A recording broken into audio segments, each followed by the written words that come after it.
sapo u largua nga sytë i dërguari. Kastrioti, Afrika që u kish posive armike, po të mos e ndëronte vendin, ngriti flamujt dhe u nis me të gjithë forcat për në tush me nisht. Duke vënë kudo në për ato anë, roje dhe zbulonjës më tepër se ç'kish bërë kur do herë tjetër më parë. Kur i dërguari u kthye në çadra, të cilat ishin vendosur në Tiranë të vogël, ja shtoi Muratit shumë i dhërimin dhe sëmundjen prej pikëllimit. Prandaj, qenë se ajo shkonte duke bërë çdo ditë edhe më e rëndë. Satrapët po qenë drejt krejt pothuajse nga kujdesi për luftën dhe e drejtuan tërë vëmendjen e vet në shërimin e plakut dhe në përdorimin e barrave për të.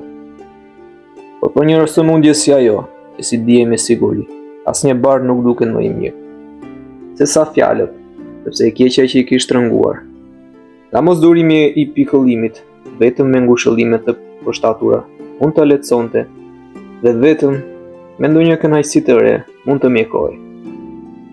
Kjo gjendje vazhdoi kështu për pak ditë te Tirani, jo vetëm që e mori mjaft mirë veten, por edhe mundi i dëgjonte të vetët dhe të fliste mjaft lehtë si dhe të kujdesi, duke dhënë urdhra për shumë gjëra që dukeshin të nevojshme, derisa Skënderbeu për të marrë vesh sëmundjen e tij, u sul 2-3 herë kundër kampit dhe ja shkarkoi pothuaj edhe atë pak shpirt e trup që i kishte mbetur.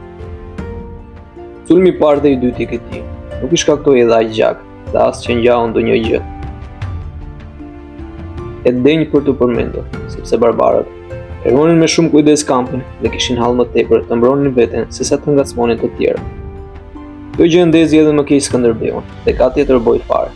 Prandaj, ose pari si që kish bërë shpesh, por ato planet zgjodhi natën, e cila prej betiu kishte për të sjellë mjaft frikë e turbulli. Pastaj, duke e marrë me vete thuajse të gjithë kalorësinë e vet, u nis për në Tiranë. Sepse sulmi nga Joan për kalorësit ishte më i lehtë dhe çadrat e armikut mund të dëmtoheshin më tepër. Kish kaluar mezi i natës, kur kalorësia po i afroi Tiranës, duke tradhtuar vetveten me zhurmën që bënte. Errësira ishte më e madhe se zakonisht, sepse qielli ishte mbushur me re të zeza, që s'të dinin të shikoje fare. Prandaj, shumë zor mund të merrej ndonjë mas kundër sulmit të tyre që po vinin. Me gjithë këto, u morën ato masa që mund të merreshin në atë kohë, duke rrëdhitur ushtria ashtu si mund të gjykojë më mirë, e se armikun e dëgjonin, por nuk e shikonin.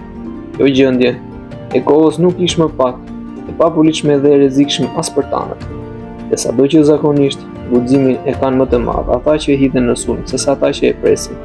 Tapse prapë atyre u kishte në zemër dhe par frike dhe zor të guxonte kush të bënte më këmbë përpara. Në atë kohë, kur të dy palët po nguronin Skënderbeu, ori jo më shumë se 100 kalorës ka të pararojës, dhe duke shkëputur nga turmat e tjera, u rreshua me vrull shumë të madh dhe me prapë përpara gjerë afër forcave për të ngacmuar armiqt, dhe pasi sulmoi me fjalë dhe me shigjeta që u hidhte. I nxori disa jashtë vendeve që u kishin caktuar tërë zjarr për të arritur e për ta shtypur, por pikërisht nga ata u shtypën disa vetë, ose të tjerët u kthyen veti tek të vetët. E periodi u përpoq për një farë kohe, duke vrapuar sa këtu atje.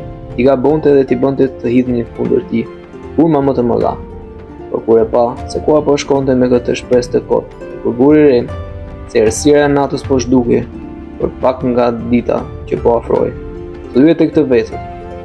Duke flakur te çdo frikë, i ndau forcat me tanushin dhe stresin, sepse Mojsiu kishte mbetur në tumenisht me forcat e tjera, dhe pasi i porositi të gjithë me radhë, se çdo të bënin, i drejtoi kundër armikut. Furia e parë shfryu e preda dhe pjesa më e madhe e luftimit kaloi me të hedhura shigjeta, sepse Kastrioti, Afrika si nuk do t'i dallonte dot të vetët. Ka kundërshtarët, po të përzieshin radhët, nuk u lejonte ushtarëve të ofroheshin për të përditshme. Pra as që do të kishte arritur puna e gjerë në shpatë, sikur mbretërorëve të mbështetur në numrin e vet të madh, të mos kishin dërguar nga krahët e majt. Për të mbyllur tanët në mes, një ushtri të shënuar, të cilën Skënderbeu, kur e pa, se ishte larguar pa nga mizeria tjetër, pasi i ndau dhe ai forcat e veta, me qëllim që luftimi të mos ndërpritet në asnjë anë. E sulmoi me brull shumë të madh, duke u lëshuar me të shpejt dhe duke lënë forcomat ku qëndron. Barbarët në sulmin e parë i pritën me guxim, duke shpresuar se do të vinte për së shpejti ndihmë nga kamp. Por kur e pan se po u shkatroheshin pa nga pak forcat nga vonesa e të vetë. Kurse armikut bashkë me fitoren po i shtoi edhe guximi, i kthyen kuajt nga shatoret dhe morën Aratin për të shpëtuar gjallë, duke u ambathur si mundën. Megjithatë, shumë prej tyre kishin rënë para Aratis, kurse edhe disa nga tanë. Ylli mëngjesi që po dilte dhe fuqia e armiqve që po shtoi, shtrënguan stresin dhe Tanushin të kthenin në shpinë. Radhët e armiqve do ta kishin ndjekur me shumë zjarr atë pakistë tanëve, por ata lanë me njanë dëshirën për shpagim, për të mos ia lënduar zemrën Muratit dhe u kryelën për të bërë llogaritë e dëmeve të vetë. Përveç vrasjeve të njerëz, kapi spati ndonjë dëm tjetër, as pësoi ndonjë plaçkitje. E përjashtim të disa plaçkave që morën nga të vrarët, sepse betejë nisi dhe mbaroi përpara pajësoreve, jo brenda kampit. Prokuratët i fshehën me shumë kujdes këtë kërdim Muratit, për të mos dhënë shkak që t'i shtojë pikëllimin. Megjithatë, Jaku të shqetësuar si shpotoi asgjë, sepse murmurimat e përbashkëta dhe klithmat e njërit e të tjetrit në atë turme bën të merrte lehtë me mend atë mjerim që ja ndillte zemra. Dhe tani ata trembeshin se armiku po do gjente kohë, do të sulmonte vetë çadrën e kryeparit. Por turpi i pengonte ta linin rrethimin dhe luftën e filluar me aqmëri. Megjithë këtë, disa përpiqeshin të mbushnin mendjen Tiranit që të kthehej në Adrianopol dhe të kujdesi për shëndetin e vet, duke lënë pjesën më të madhe të forcave në Prujë.